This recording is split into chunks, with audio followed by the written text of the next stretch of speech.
le contenu du 12e chapitre, de d'Igeret Teshuvah, qui conclut cette troisième partie du Tanya, qui est donc ce chapitre plus spécifiquement consacré à cette notion d'épreuve. Donc, d'abord, pour commencer, quelques définitions. Une épreuve est un moyen d'apporter à l'homme une élévation à laquelle il ne pourrait pas prétendre autrement. On voit que l'épreuve en hébreu, c'est nisayon, et il y a un verset qui nous dit Harim nisi al harim, je dresserai mon fanion au-dessus des montagnes. Vous connaissez l'habitude des alpinistes, quand ils arrivent au sommet d'une montagne, ils plantent leur drapeau au sommet de cette montagne. Donc, la montagne est par nature élevée. Lorsqu'on plante un drapeau au-dessus de la montagne, le drapeau est encore plus élevé que la montagne. Donc voilà la définition qu'on peut donner de l'épreuve. L'épreuve est le moyen d'apporter à l'homme une élévation à laquelle il ne peut pas prétendre autrement. Alors, on voit que d'un côté, on demande à Dieu tous les jours dans la prière Altvienu l'idée nisayon, ne nous confronte pas à l'épreuve, c'est parce que un homme ne peut pas répondre de lui-même, et donc lorsque survient une épreuve, on n'est pas sûr de pouvoir la surmonter. Donc il est préférable, évidemment, Arbe Drachim Lamakom. Dieu a de nombreuses manières d'intervenir dans le monde. Il est préférable qu'il donne l'élévation à un homme par une autre voie que celle de l'épreuve. Néanmoins, cette prière, Altvienu l'idée nisayon, a un sens uniquement avant que l'épreuve soit là. Dès l'instant où l'épreuve est là, il faut au contraire utiliser cette épreuve pour en tirer la plus grande élévation. Donc voilà pour la définition. Alors, pourquoi est-ce que l'épreuve apporte une telle élévation à l'homme? La valeur d'une épreuve vient du fait que pour pouvoir surmonter l'épreuve, un homme a besoin de se dépasser lui-même. Et donc, en se dépassant, il arrive à révéler en lui des forces qui seraient restées cachées, qui ne se seraient jamais révélées au sein de sa personnalité si l'épreuve n'était pas survenue. On voit que la chassidoute illustre cette idée par une image. Vous voyez que lorsque on fait un barrage dans un fleuve, lorsqu'on empêche l'eau de passer, alors le fait que l'eau ait été retenue, qu'elle est confrontée à un obstacle, ça fait qu'au moment où le barrage est dressé, il y a une immense énergie qui se développe au point que, avec cette énergie, on arrive même à fabriquer de l'électricité hydraulique. Alors que le même fleuve dans lequel on n'aurait pas mis une barrière aurait été incapable de fabriquer cette énergie hydraulique. Donc, l'épreuve permet, pour pouvoir lutter contre elle, de révéler des forces qu'on a en soi, mais qui seraient restées inutilisées si l'épreuve n'était pas là. Donc,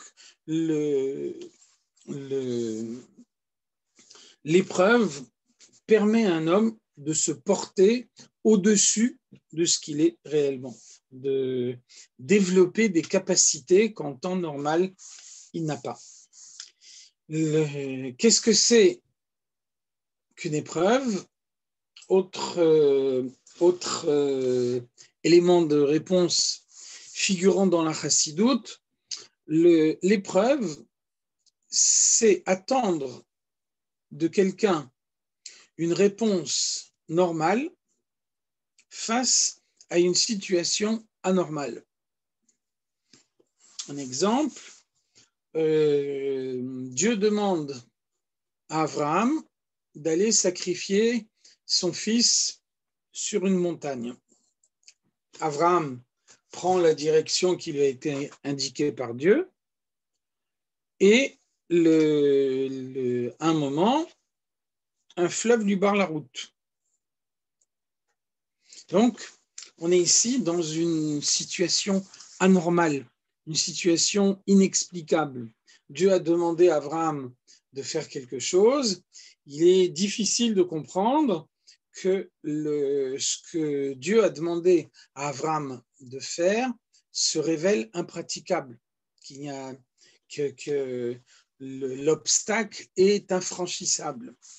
Alors donc, si on a une approche rationnelle d'une telle situation, alors la conclusion, c'est de se dire, Dieu m'a demandé une certaine chose, il se trouve que cette chose est impossible à réaliser, donc je fais demi-tour et je rentre chez moi.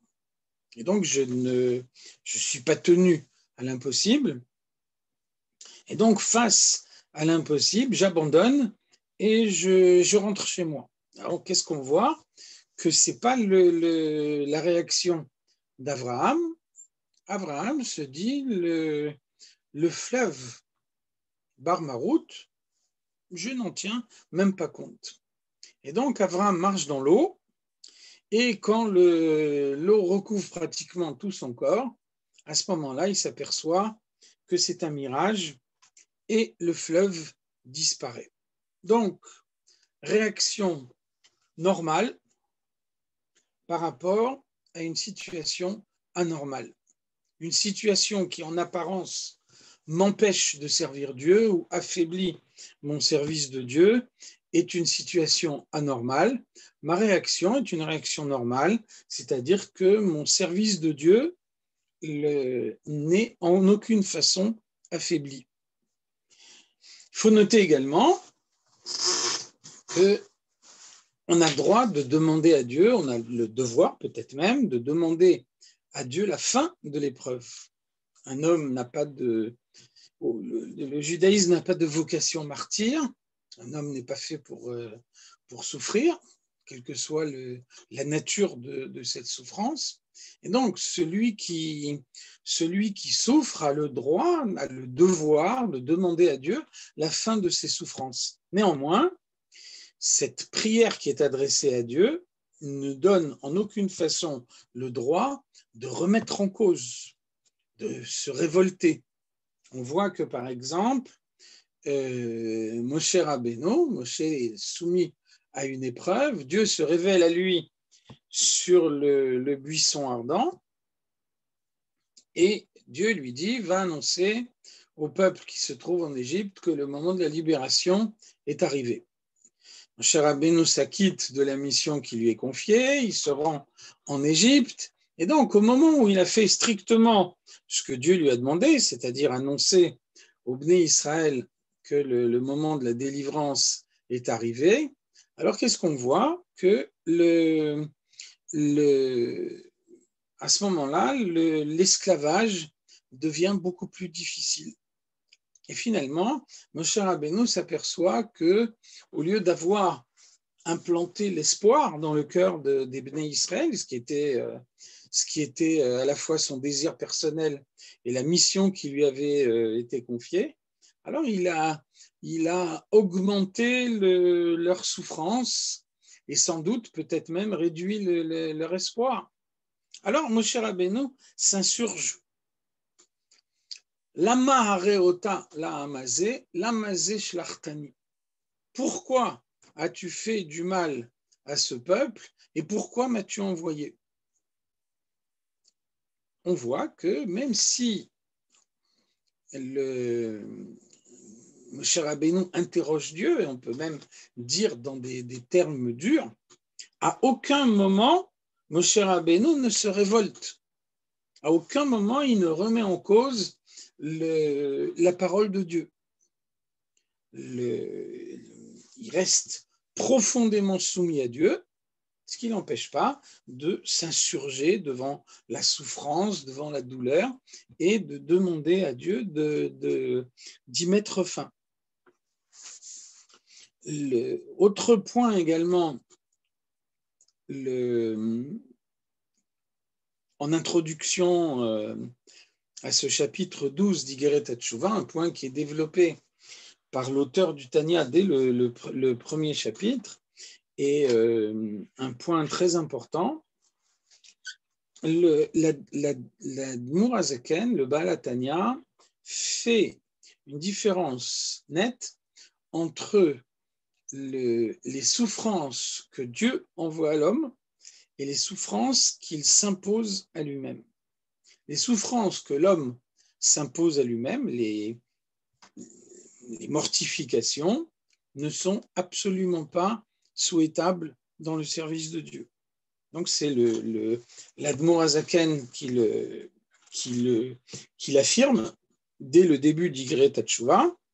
Alors on voit que par exemple, à d'autres époques, on voit que le jeûne était conseillé, que le Harizal savait enseigner pour chaque faute qui avait été commise, le nombre de jeûnes qu'on devait s'imposer pour racheter, pour expier la faute. Donc l'Admour Hazaken souligne que c'était à une autre époque, à une époque où la constitution physique de l'homme était beaucoup plus solide, et où à ce moment-là, un homme pouvait s'imposer des mortifications sans qu'il en soit incommodé, et donc sans que son service de Dieu en soit remis en cause.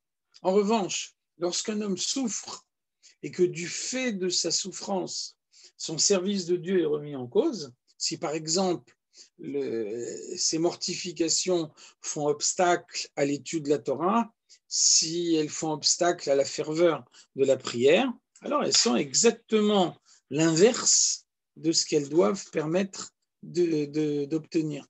Et donc, les mortifications, dans ce cas, ne sont absolument pas souhaitables.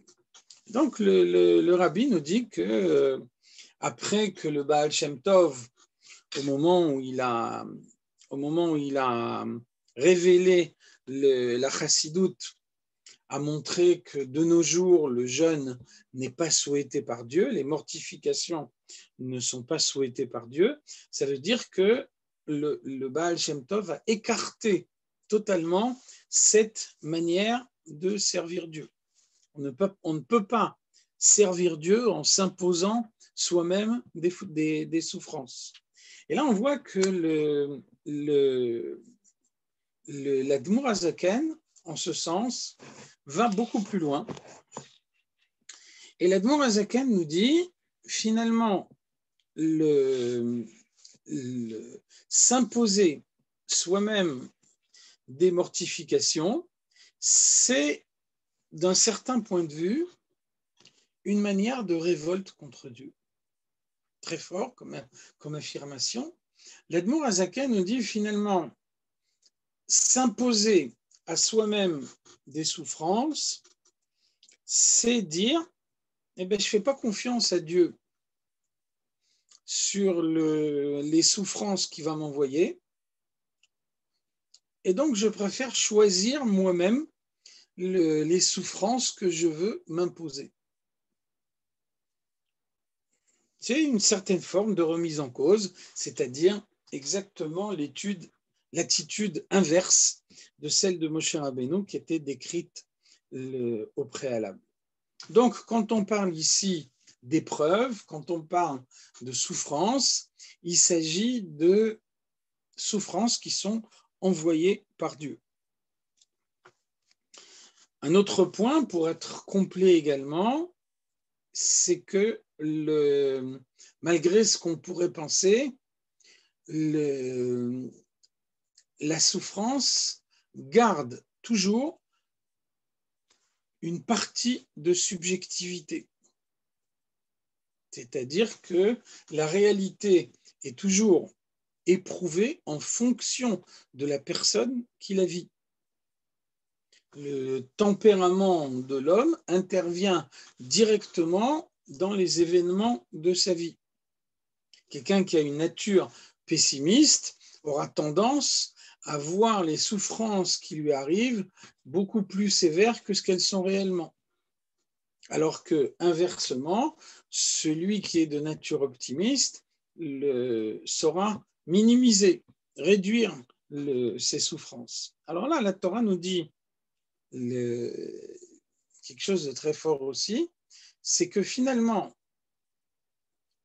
à celui qui voit ses souffrances comme très graves, alors la réalité se mettra en conformité avec sa vision. Et de même, à celui qui voit ses souffrances comme étant beaucoup plus réduites, eh bien là encore, la réalité se mettra en conformité avec sa vision. C'est le fameux mot des Rebbeim, trach gut vetzain gut. Pense bien et tout ira bien. Ce n'est pas uniquement la méthode Coué. Si on pense bien, alors voilà, on pense à autre chose, on ne pense pas à la souffrance. Et de cette façon-là, bon, on ne la ressent pas aussi profondément parce qu'on pense à autre chose. C'est absolument pas ça ce que ça veut dire. Ça veut dire que la pensée de l'homme, la manière dont il voit les choses, a une influence directe sur ce qui se passe dans sa vie. Et donc, une vision optimiste des choses, une vision minimisant l'aspect négatif de l'épreuve, permet également de réduire l'épreuve. Tout le monde connaît le fameux récit d'un juif qui est venu voir le Maguide de Mezrich en lui disant « J'ai beaucoup d'épreuves, de souffrances dans ma vie et j'ai beaucoup de difficultés à les surmonter, à accepter la souffrance. » Et le Maguide lui dit, écoutez, dans le Beth Midrash, dans la maison d'études, il y a quelqu'un qui est assis en train d'étudier la Torah, qui s'appelle Rabbi Zouché de Anipoli. Cet homme-là a tous les problèmes que vous pouvez imaginer. Il a des problèmes de santé, il a des problèmes avec sa femme, avec ses enfants, avec sa parnassa, tous les problèmes que vous pouvez imaginer. Lui, il les a, et donc sans doute, il pourra vous conseiller et vous dire de quelle manière on peut arriver à surmonter la souffrance. Et donc cet homme va voir le Rabbi Zouché d'Anipoli et le consulte, et Rabbi Zouché d'Anipoli répond, je ne comprends vraiment pas pourquoi le Maguide vous a envoyé chez moi. Moi, je n'ai pas de problème dans ma vie, tout va bien. Donc, vous voyez que le poids de l'épreuve est toujours fonction de ce qu'on lui accorde. Il faut dire aussi qu'il n'y a pas d'épreuve que Dieu envoie à l'homme sans qu'il lui envoie également les forces spirituelles permettant de surmonter cette épreuve. De la même façon que Dieu ne demande pas à quelqu'un de respecter le Shabbat en le mettant dans une situation où pour lui le respect du Shabbat est totalement impossible, ce serait un non-sens. Alors de la même façon, Dieu ne confronte pas l'homme à une épreuve sans lui donner les forces morales nécessaires pour pouvoir surmonter cette épreuve. Vous connaissez le récit d'un chassid de l'Admour Hazaken qui gagnait sa vie en vendant du tissu. Et donc, une fois par an, il allait à la foire, il remplissait sa charrette de tissu et ensuite, il passait le reste de l'année à vendre le tissu qu'il qu'il avait acheté. Et donc, une fois, au retour de la foire, il se dit, finalement, au lieu de rentrer directement à la maison, je vais aller passer Shabbat chez l'Admour Azaken. Et donc, il change de direction, il va dans le sens de Liozna pour aller passer Shabbat chez l'Admour Azaken. Et puis après, il voit le soleil se coucher, il comprend qu'il n'aura pas le temps d'arriver avant le coucher du soleil à Liozna. Et donc, il attache sa charrette à un arbre et il continue à pied. Et puis, il passe le Shabbat chez l'Admour Azaken. Et ensuite, à l'issue du Shabbat, il va retrouver sa charrette et elle a disparu. Et donc, quand il voit que sa charrette a disparu, alors il s'évanouit, pensant que pendant toute une année, il n'aura rien à donner à manger à sa famille. Et donc, ses amis essayent de l'aider à reprendre connaissance. Et chaque fois qu'il reprend connaissance, il se dit que pendant 1 an, il n'aura pas de parnassa pour sa famille et il s'évanouit à nouveau. Et donc, ses amis, voyant qu'il n'arrive pas à le ranimer, décident de faire appel à l'Admour Azaken. Et l'Admour Azaken dit aussitôt, il s'est trompé d'arbre. L'arbre est 50 mètres plus loin. Et donc, les amis vont 50 mètres plus loin, ils trouvent effectivement l'arbre et la charrette qui est attachée à cet arbre. Et ensuite, les chassidim interrogent l'Admour Azaken.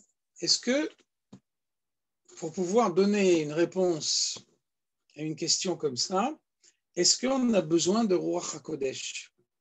On voit dans le Tanakh, on voit ceux qui sont allés consulter après la perte d'un âne.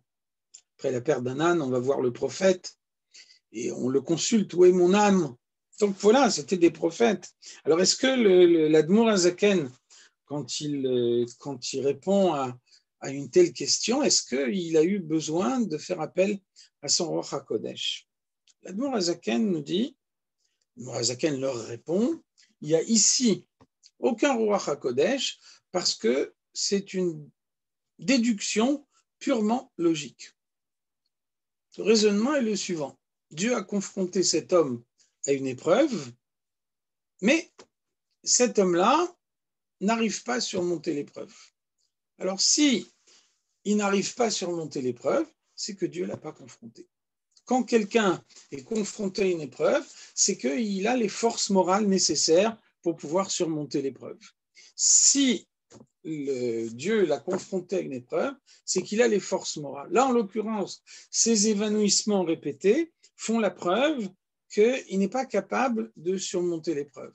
Donc, c'est la preuve que Dieu ne l'a pas confronté à cette épreuve. Alors, si ce n'est pas une épreuve de Dieu, qu'est-ce que c'est? Ça ne peut être qu'une erreur de sa part. Et donc, nous dit l'Admour Azaken, on voit comment on peut déduire tout ça d'un raisonnement logique sans faire en aucune façon appel au Ruach HaKodesh. Donc, principe très important, chaque fois qu'il y a une épreuve, il y a nécessairement toutes les forces morales pour pouvoir surmonter l'épreuve. Donc, ceci nous permet d'arriver à ces mots de l'Admour Azaken. L'Admour Azaken nous dit « Les souffrances physiques doivent conduire l'homme à se réjouir. » Encore une fois, il ne s'agit pas de souffrance physique qu'un homme s'impose lui-même, il s'agit de souffrance physique que Dieu envoie. Alors pourquoi est-ce que ces souffrances physiques doivent provoquer la joie? Nous dit l'Admour Azaken, parce qu'elles sont un immense bienfait pour quelqu'un qui a commis des fautes, quelqu'un qui a mal agi et qui, de cette façon-là, est préservé dans le monde d'une punition qui, si elle lui était accordée dans le monde futur, aurait été beaucoup plus sévère que ce qu'elle est dans ce monde. On voit, chacun connaît une explication phénoménale que le rabbi nous a donnée. On voit dans la Gemara Sanhedrin que la plus haute juridiction du peuple juif, le grand Sanhedrin, comptait 71 juges. Et donc, la halakha nous dit que lorsque le prévenu se présente devant le grand Sanhedrin, lorsqu'il y a une majorité de juges qui le condamnent à mort, alors qu'une minorité l'acquitte, à ce moment-là, il est condamné à mort, effectivement. En revanche, s'il est condamné à mort à l'unanimité, à ce moment-là, il est acquitté. Et donc, nous dit la Gemara, pourquoi est-ce qu'il est acquitté? C'est parce que vraisemblablement, les juges n'ont pas correctement jugé. Ils n'ont pas fait leur travail. On voit que c'est écrit dans la Torah, Veshaftu Aeda, Veitzilu Aeda, les juges jugent et les juges sauvent. Ça veut dire qu'un juge doit systématiquement juger à décharge, il doit systématiquement trouver des circonstances atténuantes. Donc là, en l'occurrence, 71 juges étaient réunis, il n'y en a pas un seul qui a été capable de trouver des circonstances atténuantes. Donc, c'est qu'ils ont mal fait leur travail et donc leur décision, leur verdict n'est pas valable et l'accusé est acquitté. Le rabbi nous donne ici une explication beaucoup plus profonde. Le rabbi nous dit, condamner quelqu'un par le Sanhédrin, lorsque le Sanhédrin prononce une condamnation, il s'agit en réalité d'un bienfait pour celui qui est condamné. Cet homme-là a commis une faute, grâce à la condamnation, grâce à la peine qui va être exécutée par la suite, alors la trace de la faute qu'il a commise disparaît complètement, et ensuite, quand il quitte ce monde, lorsque sa neshama remonte là-haut, alors elle remonte sans porter en aucune façon la trace de la faute qui a été commise. Parce que l'exécution du verdict supprime totalement la trace de la faute sur cette neshama. Inversement, si quelqu'un a commis une faute d'une manière tellement évidente que 71 juges n'arrivent pas à lui accorder les circonstances atténuantes, alors que c'est leur rôle, alors qu'ils sont pleinement conscients de la mission qui leur incombe, ça veut dire dans ce cas-là qu'on lui refuse l'effacement de sa peine dans ce monde, de façon à ce que sa neshama monte là-haut en portant pleinement la trace de la faute qui a été commise et que donc elle reçoive sa punition là-haut, en sachant que la punition qui est accordée là-haut est beaucoup plus sévère que la punition qui est accordée en bas dans ce monde. Donc l'Admour Hazaken nous dit ici l'aspect positif, si on peut dire, qu'il y a dans une épreuve, c'est que c'est un allègement d'une épreuve beaucoup plus grave qui aurait pu être donnée là-haut. Et nous dit l'Admour Hazaken, c'est valable en particulier dans nos générations à nous. On n'a pas la possibilité de jeûner comme dans d'autres générations on pouvait le faire. Et donc, on voit que, par exemple, le Ramban nous dit dans son commentaire de la Torah, dans l'introduction du commentaire du livre de Job, alors on voit que le Ramban nous dit que les souffrances de Job dans ce monde pendant 70 ans sont sans aucune mesure avec les souffrances qu'on peut avoir dans le Guéhénom pendant un seul instant. Donc, les souffrances que Dieu envoie dans ce monde sont un moyen de parachever la teshuva, de faire que la trace de la faute disparaisse de façon à ce que la Neshama puisse remonter en ayant pleinement accompli la mission qui lui incombe ici-bas. Alors pourquoi est-ce que la punition infligée dans ce monde est beaucoup plus légère? C'est parce que Olam Chesed Ibané, le monde est bâti sur le Chesed de Dieu. Dieu a créé le monde, nous dit le Sefer Yetzira, Kedé Leheitiv Libroav, de façon à faire du bien à ses créatures. Et donc, prodiguer le bien à ses créatures, c'est aussi réduire la peine. Et donc, donner des fois infliger une souffrance réduite dans ce monde qui permet de préserver d'une souffrance beaucoup plus importante qu'on pourrait avoir dans le monde futur. Et donc,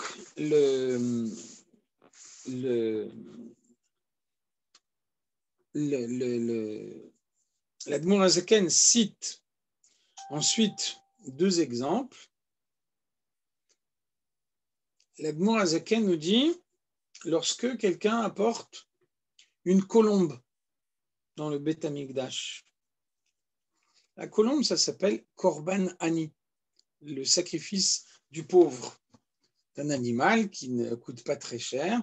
Donc même celui qui a des moyens très réduits peut également offrir ce sacrifice-là dans le Beth Amikdash. Et donc on voit que tous les livres de la Kabbalah nous décrivent les immenses lumières spirituelles qui se révèlent là-haut dans les mondes au moment où un homme a apporté ce petit sacrifice dans le Beth Amikdash. Donc on voit bien, dans cette image, on voit bien l'effet multiplicateur que peut avoir dans les mondes supérieurs une action de portée réduite qui est réalisée dans ce monde. L'Admour HaZaken cite un autre exemple également. L'Admour HaZaken nous dit, si on regarde sur un mur, sur le sol, on regarde l'ombre qui se déplace. L'ombre va se déplacer en fonction de la position du soleil dans le ciel. Et donc, on voit que lorsque cette ombre a avancé de 10 cm, ça veut dire que le soleil dans le ciel a bougé de millions de kilomètres. Et donc là encore, dans ce deuxième exemple, on voit l'effet multiplicateur là-haut de ce que peut être une action faite par l'homme dans ce monde. Et donc une souffrance même réduite, une souffrance, c'est pas nécessairement quelque chose de très grave, Shalom. On voit que la Gemara nous dit qu'est-ce qu'on peut citer comme exemple d'une souffrance. Et donc la Gemara choisit de citer l'exemple suivant. La Gemara nous dit, un homme avait une pièce dans sa poche. Et puis à un moment, il veut utiliser son argent et il met la main dans la poche pour en sortir cette pièce. Et puis il s'aperçoit que dans sa poche, il y a un trou qui fait qu'il a perdu cette pièce. Alors nous dit la Gemara, ça s'appelle Isurim Me'ahava, des souffrances que Dieu envoie à l'homme pour lui manifester son amour. Donc, une souffrance peut être une souffrance très réduite et on demande à Dieu de ne pas envoyer autre chose que des souffrances très réduites. Et donc, même cette souffrance très réduite, telle qu'elle est physiquement dans ce monde, elle permet d'éviter d'immenses souffrance dans les mondes supérieurs. Et donc, nous dit l'Admour Azaken en conclusion, c'est comme ça qu'on peut comprendre le verset Veit kadishtem veitem kedoshim, vous vous sanctifierez et vous serez saints.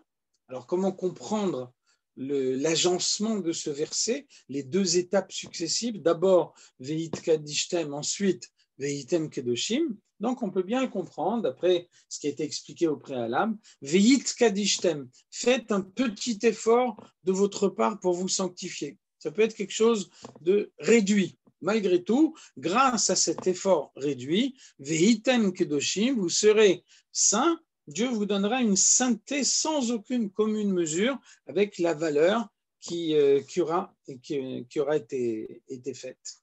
Et donc, ça veut dire que Meruba midatova yoter mimidata puranut, on sait que l'aspect du bien, l'aspect positif est beaucoup plus puissant que l'aspect négatif. Ça veut dire que si une souffrance très réduite apporte une telle élévation à l'homme dans le monde futur, donc à plus forte raison, une mitzvah qui a été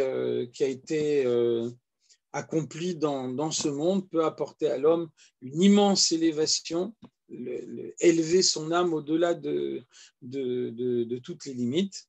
Et donc, c'est la conclusion de ce chapitre, en même temps la conclusion de d'Igeret HaTshuva. Quand on regarde l'épreuve, non pas comme une expérience traumatisante, mais comme un moyen de découvrir Dieu, un moyen de rencontrer Dieu dans sa vie, ce qui ne veut pas dire qu'on s'habitue à l'épreuve et qu'on l'accepte. On a le droit de demander à Dieu de la retirer, on a le devoir de le faire. On voit qu'il y a une discussion parmi nos sages pour savoir si la tfila est une mitzvah de la Torah ou une mitzvah des Chachamim. On voit qu'il y a un cas où tous s'accordent pour dire que c'est une mitzvah de la Torah, c'est quand un homme a un besoin, alors il doit exprimer son besoin à Dieu, et c'est de cette façon-là qu'il peut se convaincre lui-même que c'est Dieu qui peut satisfaire ses besoins. Donc c'est clair que celui qui souffre doit demander à Dieu de supprimer cette souffrance. Et donc de cette façon-là, même si la souffrance est très réduite, sans l'ombre d'un doute, dès l'instant où un homme le demande, Dieu retire complètement l'épreuve et il en conserve uniquement l'apport positif, c'est-à-dire toute l'élévation morale, toute l'énergie qu'un homme a pu révéler au sein de sa personnalité et qui peut par la suite utiliser d'une manière positive. Voilà brièvement le contenu de ce dernier chapitre d'Igeret HaTshuva. Si vous avez des questions, je serai heureux d'y répondre.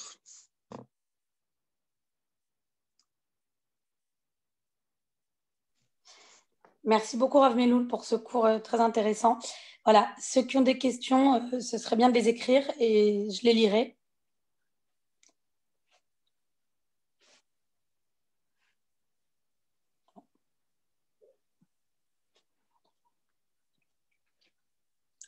C'est toujours la première qui est la plus difficile à poser.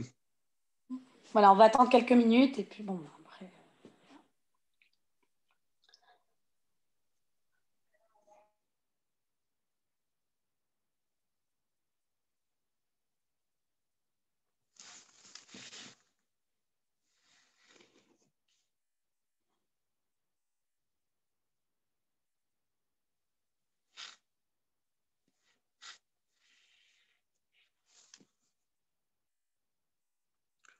Bon, s'il n'y a pas de questions, c'est parfait.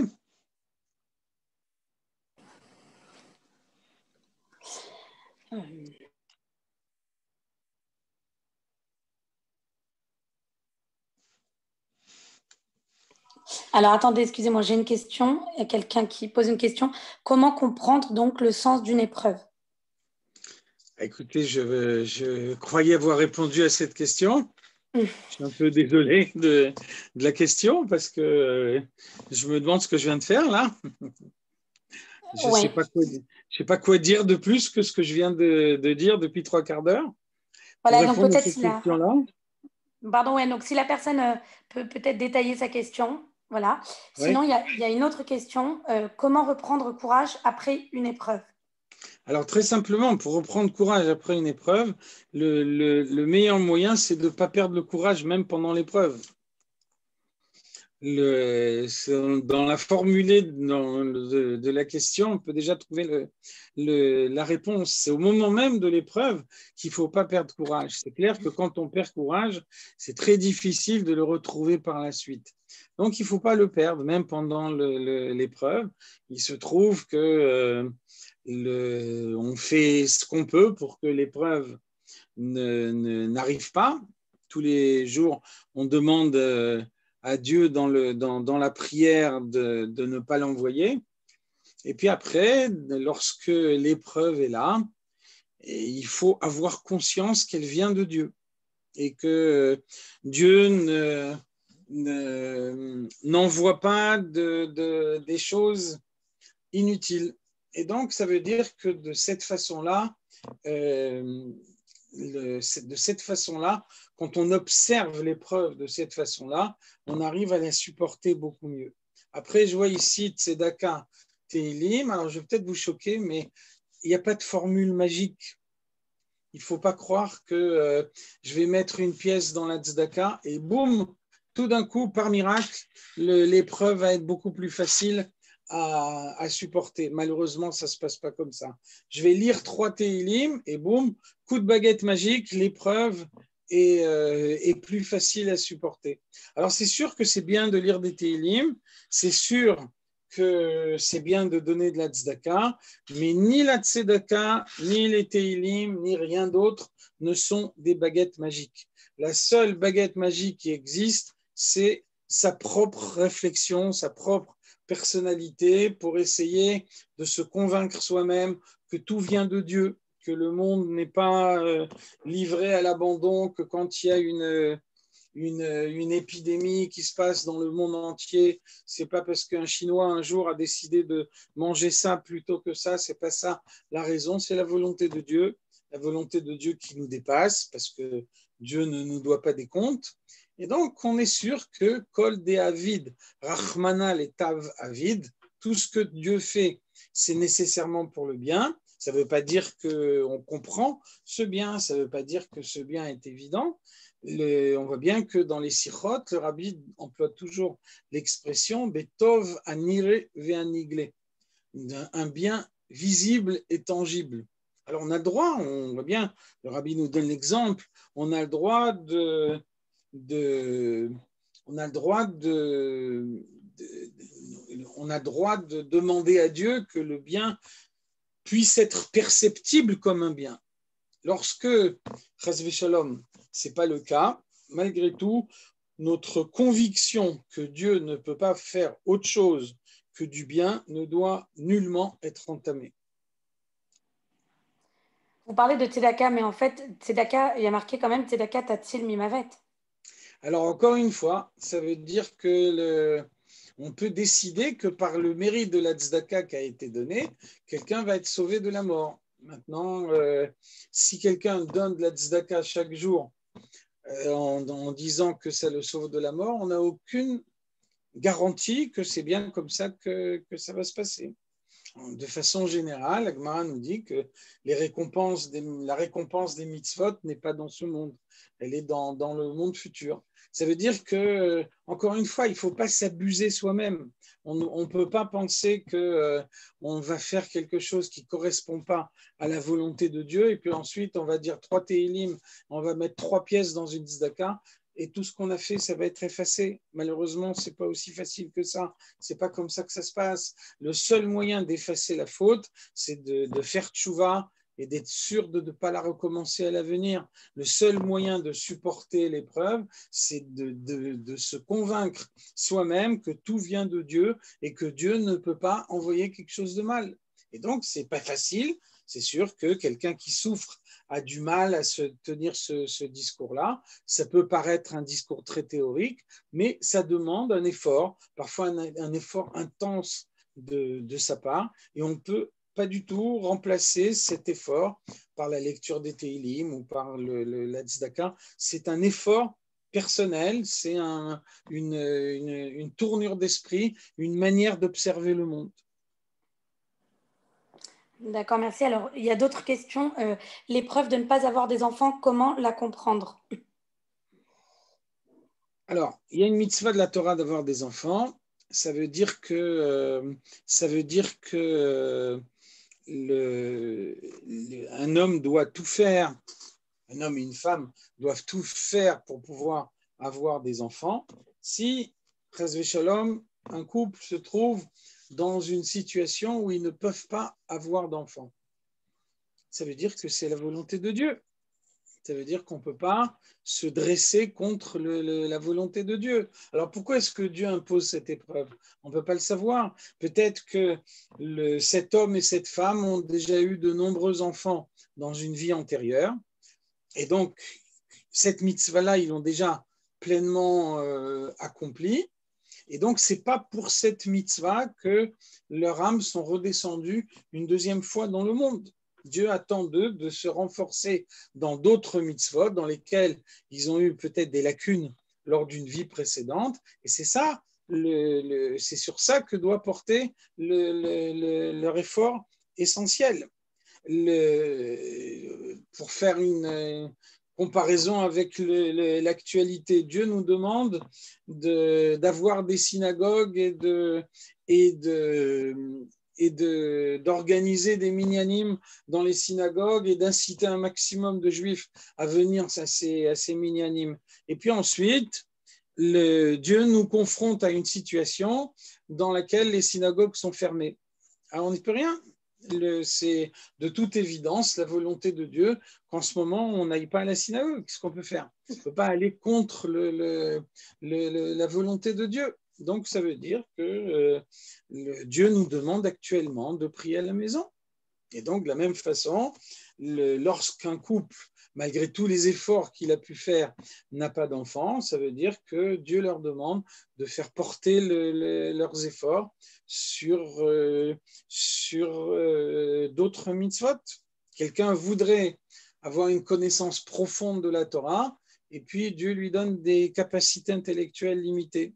Alors, il peut essayer de faire des efforts intellectuels pour essayer de comprendre des choses qu'il ne comprend pas. Et sans doute, grâce à ces efforts intellectuels, il arrivera à comprendre de grandes choses. Mais malheureusement, il n'arrivera jamais, sans doute, à être un des grands Talmidei Chachamim de la génération. Ce n'est pas un malheur, ça veut dire simplement que ce n'est pas la mission que Dieu a donnée à son âme dans ce monde. Donc, il faut se renforcer dans quelque chose qu'on est capable de faire, qu'on sent qu'on a les capacités pour ça. Et donc, si Dieu nous a donné des capacités dans certains domaines, ça veut dire qu'on doit utiliser pleinement ces capacités pour le service de Dieu. D'accord, merci. Alors, j'ai plusieurs questions par rapport à la maladie. Je vais essayer de les lire et de vous les résumer. Donc, comment réagir par rapport à l'épreuve de la maladie, sachant que tout vient d'Hachem? Est-ce que ce n'est pas aller à l'encontre de la volonté de Dieu? Il y a une autre question aussi.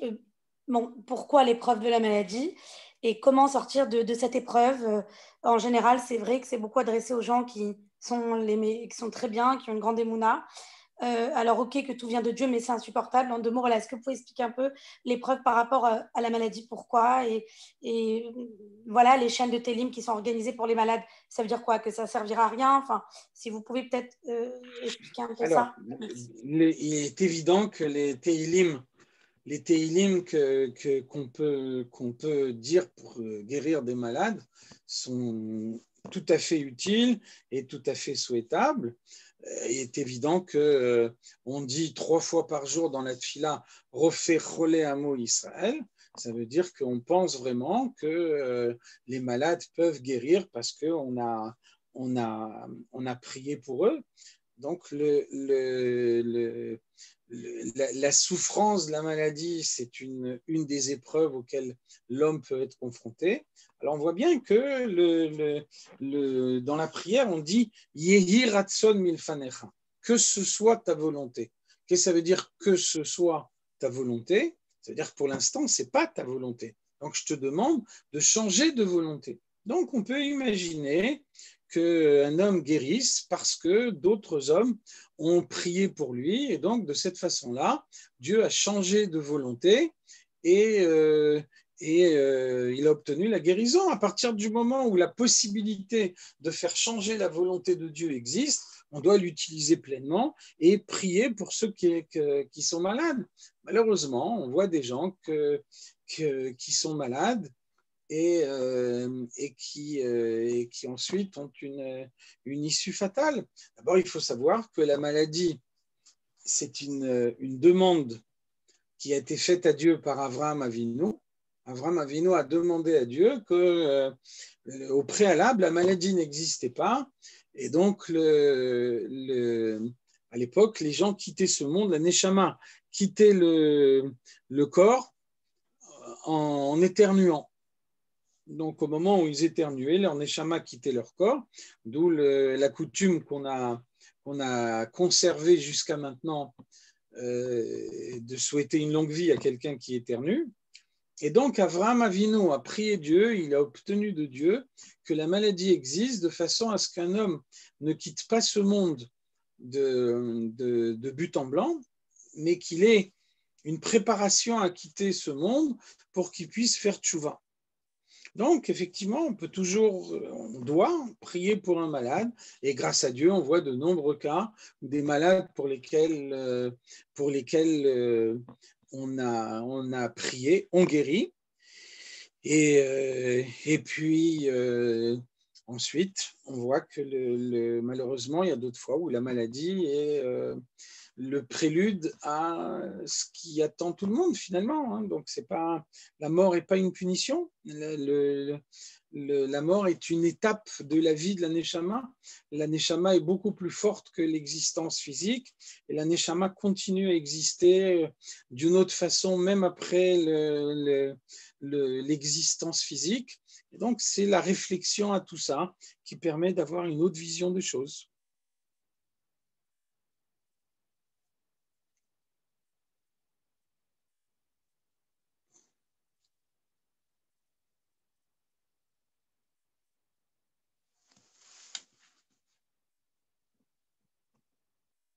On a fait le tour là?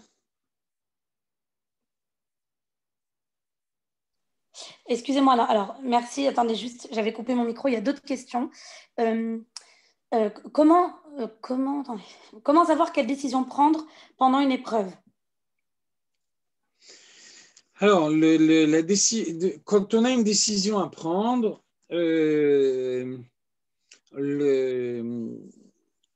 on voit que non seulement dans le cas d'une épreuve, mais on peut dire de façon générale, on voit que la Mishnah nous dit « Assez lecha rav ».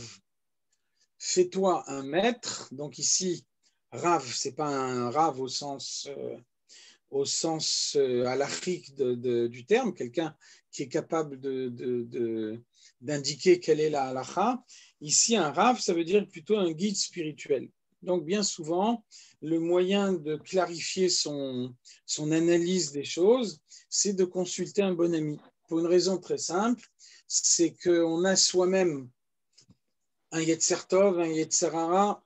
Souvent, on a du mal à faire la part des choses. Quelle est la partie de mon raisonnement qui vient du Yetzer Tov? Quelle est la partie de mon raisonnement qui vient du Yetzer Hara?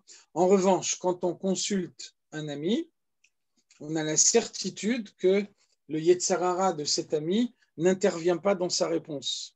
Parce que c'est le Yetzer Hara, c'est le Yetzer Hara de cet ami et non pas le Yetzer Hara pour soi. C'est pas son rôle de faire commettre des fautes à quelqu'un d'autre que celui duquel il est le Yetzer Hara. Donc, consulter quelqu'un, c'est avoir la certitude qu'il ne répond que par son Yetzer Tov. Donc, d'une certaine façon, avoir un ami, c'est un moyen de liguer deux Yetzer Tov contre un seul Yetzer Hara. Et vous voyez que dans les réponses les principes que le rabbi nous donne pour pouvoir répondre aux questions qu'on peut se poser, et que systématiquement, le rabbi dit on demande conseil à un ami, on demande conseil à quelqu'un qui est expert en la matière, on demande conseil à un médecin, on demande conseil à quelqu'un qui connaît bien ce domaine. Donc, vous voyez que le rabbi renvoie systématiquement à une autre personne qui met ses compétences à disposition, et donc de cette façon-là, on peut trouver auprès de l'autre une objectivité qu'on n'a pas nécessairement soi-même. D'accord, merci. Alors, une autre question, si ça ne vous en dérange pas, hein. Il y a eu plusieurs questions. Alors, sachant que certains disent qu'il faut remercier sur l'épreuve, la personne dit, j'ai l'impression qu'il y a une sorte de contradiction sur le fait que, justement, l'épreuve, c'est pour notre bien. C'est bien. Non. Sachant que certains sages disent qu'il faut remercier sur l'épreuve, j'ai l'impression qu'il y a une sorte de contradiction. Je pense qu'elle voulait dire par rapport à la difficulté de supporter l'épreuve. Donc, voilà. Alors, elle ne comprend pas la contradiction. Je ne vois pas bien la contradiction, ça il faut préciser. Hein, ou alors la contradiction, c'est de dire que l'épreuve, c'est du mal, donc Dieu me fait du mal parce qu'il a un plaisir à me faire souffrir. C'est un peu difficile de dire ça, donc je ne vois pas bien l'aspect contradictoire qu'il y a dans ce raisonnement-là. Ce qu'elle veut dire, c'est remercier sur une épreuve qui, normalement, une épreuve, c'est censé être, entre guillemets, négatif. Et donc, alors, comment remercier voilà. Il y a un verset qui nous dit « Odcha Hashem qui a naftabi ». Odcha Hashem, je te remercie Dieu qui a naftabi parce que tu m'as réprimandé. On peut remercier Dieu même pour quelque chose de négatif. La réprimande est quelque chose qui permet d'aller de l'avant autant que quelque chose de positif. Des fois, une marque de rigueur est un moyen de faire un bien plus profond. Seulement, ça prend un aspect de rigueur et donc il faut accepter de passer l'étape de la rigueur pour pouvoir après arriver à un bien plus grand. Donc effectivement, ça demande des qualités d'abstraction, ça demande des qualités d'acceptation. Mais à partir du moment où on accepte l'idée que tout vient de Dieu, que le monde n'est pas livré au hasard, que rien de ce qui se passe dans le monde n'échappe à la volonté de Dieu. Alors à ce moment-là, on est obligé d'arriver à la conclusion que si Dieu a eu recours à l'épreuve, à la maladie, à la souffrance, c'est parce qu'il n'y avait pas d'autre moyen d'agir et que c'est de cette façon-là que Dieu entend envoyer le bien à l'homme.